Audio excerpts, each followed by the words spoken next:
in a way, people who would have been in the forefront of questioning, the policies against corruption or the absence of them in India in an aggressive way, those who were at the forefront of that people's movement, should have anticipated a counter campaign. I just want one small question before I move on that.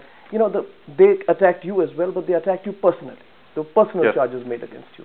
In the context of some of the members of this movement, the questions have been about personal integrity, not in terms of character or a personal issue, financial propriety, etc., being part of the same system of patronage.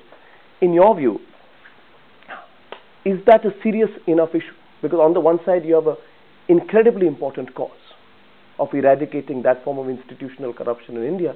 On the other hand, shouldn't those who are, the office bearers of that cause be also seen to be like Caesar's wife, above suspicion on issues of financial integrity and propriety?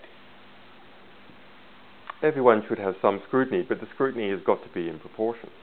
I mean, in our case, I'll give you a simple example. So we call for the transparency of major powers engaged in war crimes, Swiss bank accounts engaged in money laundering, etc. And so one of the counterattacks on us is to say that WikiLeaks as an institution is not transparent enough. Yes. And this is, it is just extraordinary, the level that this goes to.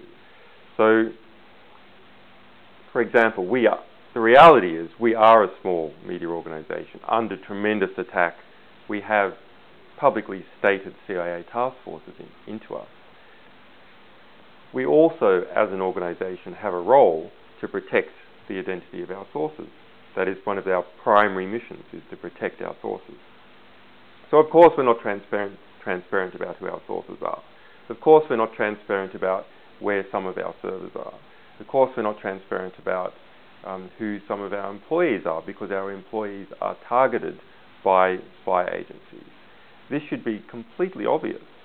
But because we preach that major powers should be transparent, it is then sort of a natural attack by these groups to try and say, well, you're not transparent yourself. I mean, here I am speaking for the organization. There's a lot of transparency related to what we do, but there are also areas that we have to protect. So that's quite a standard rhetorical technique, is to throw your opponent's moral position straight back at them. The Pentagon, for example, said that we might have blood on our hands. Yes. And ran this. And now if you look for WikiLeaks on the internet and blood on hands versus Pentagon and blood on hands, you find that there are 10 times as many web pages talking about WikiLeaks having blood on its hand as the Pentagon, involved in all its various wars. But in fact, nothing we have ever published is even claimed by any official in any government to have resulted in someone's death. So this standard rhetorical technique of you take the accusation, you turn it back on the person, is simply there to distract from the power of the message. In our case, because we produce original documents that are proven to be true, proven to be official documents, there's no ability to attack what we publish. So the only sort of attack we get is on us as people, so ad hominem attacks.